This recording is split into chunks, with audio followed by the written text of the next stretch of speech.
by the Montana Television Network. Montana This Morning continues on Montana's News Leader.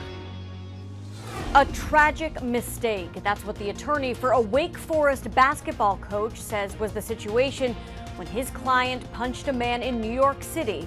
That man later died. I'm Laura Podesta, and I'll tell you what else that attorney had to say to reporters last night. And a ranking member of Montana state government was in Three Forks with workers locked out of their jobs. 6:31 on this Friday. Chilliam and Missy O'Malley with you. Matt has our weekend forecast right now. Our top story: a college basketball coach accused of punching a tourist in New York City, leading to his death, had pleaded not guilty to a crime. A CBS's news correspondent, Laura Podesta, reports his defense attorney is calling the situation a tragic accident. Friends and colleagues of Shandor Szabo say the Floridian man was friendly, outgoing, and a rising marketing professional. We're in shock. I was in shock, and I had to get everybody in my company up to speed with what had happened, and everybody was in shock. 35-year-old Szabo died Tuesday after police say he was punched over the weekend in New York City by this man, Jamil Jones. Jones, a Wake Forest University assistant basketball coach, waited until yesterday to turn himself in. His attorney called the situation a tragic accident. The Jones family sends their deepest condolences and sympathies to the Sasbour family. We won't be making any further comments. Investigators say Szabo was in town for a wedding and searching for his Uber ride early Sunday morning when he mistakenly knocked on Jones's car. The coach got out, followed Szabo to the sidewalk, punched him, and sped off, police said. Szabo never regained consciousness and was taken off life support Tuesday. I don't know what drives somebody to act that way, but, you know, as I know Shandor, he's just a very happy, you know, nice guy. Jones pleaded not guilty to a misdemeanor assault charge and was released on his own recognizance. His next court date is in October. Laura Podesta, CBS News, New York. Wake Forest hired Jones to coach in May of 2017, and at the time, Coach Danny Manning said he was a well-respected, bright mind in the coaching world, and he brought new blood and new perspectives to Wake Forest. More to follow on that story, certainly coming up at 7 on CBS this morning. Absolutely. Right now, Matt joins us. Wow, when I came to work this morning, I got here a little after 2, it was 62 degrees. Yeah. It's a little cooler than that now, but not much. Not a lot, and that's our big issue right now. Our overnight temperatures just continue to creep up. Our daytime high temperatures, they're creeping up a lot quicker. Yeah. For sure. A lot more quickly anyway. Temperatures into the 50s for the vast majority of the area. 34 in West Yellowstone this morning. You still see that smoky haze on the horizon. Air quality is an issue, the heat's an issue, the fact that we don't have any wind is not going to bring us much of a reprieve as you head into the afternoon. Tomorrow's going to be hot as well, but we are talking a cool down on the way. We'll talk more, of course, about that. So we'll take a look at our rain chances heading into next week. That's all coming up here in just a few minutes from the Billion Auto Weather Patio. Thank you, Matt. Now a nod from a politician for employees as they protest a lockout at Three Forks plant, the talc plant on Thursday. Emma Hamilton was there and files our report. Day 7 of the lockout, and the union workers have more support than they've ever had before, not only from their families, the community of Three Forks, but the state of Montana as a whole. Governor Steve Bullock joined the protesters at the Emrys talc plant to show his solidarity with the union workers. He doesn't agree with the lockout currently taking place. All they're asking is to really maintain what they've had. The idea that a company would kick you out from work at the same time that you're trying to strip health care away from folks like that have worked for over 3 decades for this company. It's disappointing because that's not what Montana is. There has been a protest presence at the talc plant since the lockout occurred, including workers, their families, and the community. We were here last weekend for 2 days, and we stayed overnight, and it was, I don't know, at the most it was probably 12 of us, because, you know, they're working in shifts as they would for the factory, and this is incredible to see the community coming out. And they plan to continue to stand together for what they believe in until there is change. Stand with organized labor. Stand with organized labor.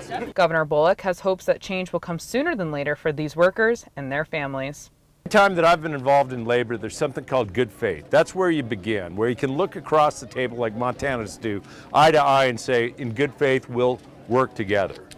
As hard as this is for the 30 workers and the families, I hope what they see is what I saw, is a whole lot of people being darn resolute and saying, we as a state are better than this. The union workers still have hopes that they will be able to go back to the drawing board with the company and go back to work. In Three Forks, Emma Hamilton, MTN News. Thank you for the update on that, Emma. And on Monday, Bozeman and Gallatin County Commissioners met at City Hall to try to come to a compromise. The battle for who should pay for the road repairs on West Oak and North Ferguson has been going on for more than a year. To break it down, the city wants the county to pay for half the cost of repairs, and the county doesn't think that's fair. After going back and forth for nearly 2 hours, City Commissioner Terry Cunningham came up with the idea to allow a county not to pay the $1,000 administrative costs and to pay for repairs over the next 5 years instead of 3 years. County Commissioner Don Seifert didn't take the bait. So, I'm perfectly comfortable letting the letter of protest stand, potentially paying under protest, and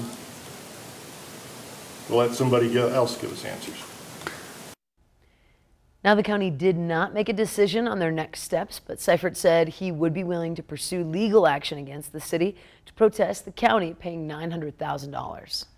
Also, Rockin' the Rivers Music Festival gets underway today, but campers were already piling into Three Forks yesterday. Festival runs through the weekend with bands from all over. They include Everlast, Skid Row, Dennis Quaid and the Sharks. Each day of the festival brings in about 4,000 people to listen to music, eat food from vendors, camp. One of the organizers, Jill Hamilton, has been helping out with the festival for the past 6 years. She says she and her husband love seeing people travel from all over to attend the festival.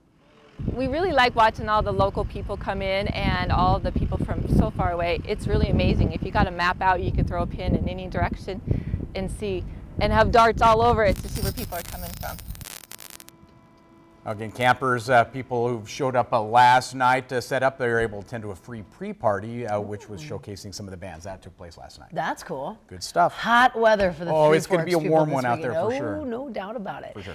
And as students and families begin back to school shopping, those heading off to college are probably shopping for student loans. Yeah, in this week's Fraud Watch, MTN's Jacob Fuhrer sits down with the experts and has what you need to know to save yourself from trouble after graduation.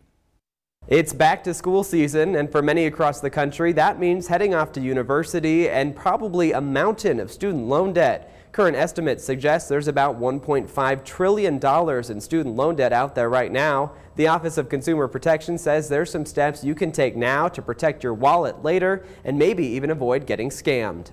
You need to be a smart shopper like you would be with anything else. That means becoming familiar with the rates and what the going rates may be amongst different loan products and trying to get yourself the best rate.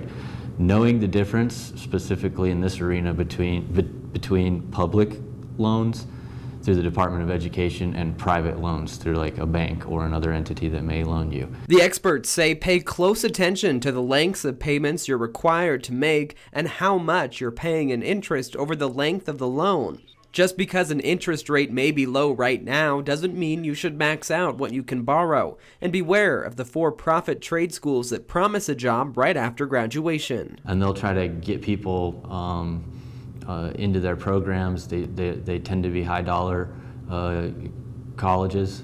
Experts say be frugal, develop a budget, and stick to it. Finally, the Department of Education warns if you see services offering loan forgiveness for an upfront fee, be careful. Those companies aren't doing anything you can't do yourself for free. In Helena, Jacob Fuhrer, MTN News. And as always, if you think you've fallen victim to a scam, whether it be related to student loans or not, you can contact the Office of Consumer Protection or your local law enforcement. We're going to take a quick break. Here's a preview of a couple stories that's coming up right afterwards. Does inducing labor increase the risk of C-section in pregnant women? I'm Hannah Doba with new findings from the largest study to date. Good morning. Ahead on CBS This Morning, we're in Southern California where overnight fast-moving flames force more people from their homes. Plus, we'll take you to Cape Canaveral to find out how a NASA launch tomorrow could help solve some mysteries about the sun. And Spike Lee, He's in Studio 57 at the table, along with Ron Stallworth. He's the man who inspired his newest film, Black Klansman. It's a true story of a black detective who went undercover in the KKK. What? We'll see at 7 o'clock.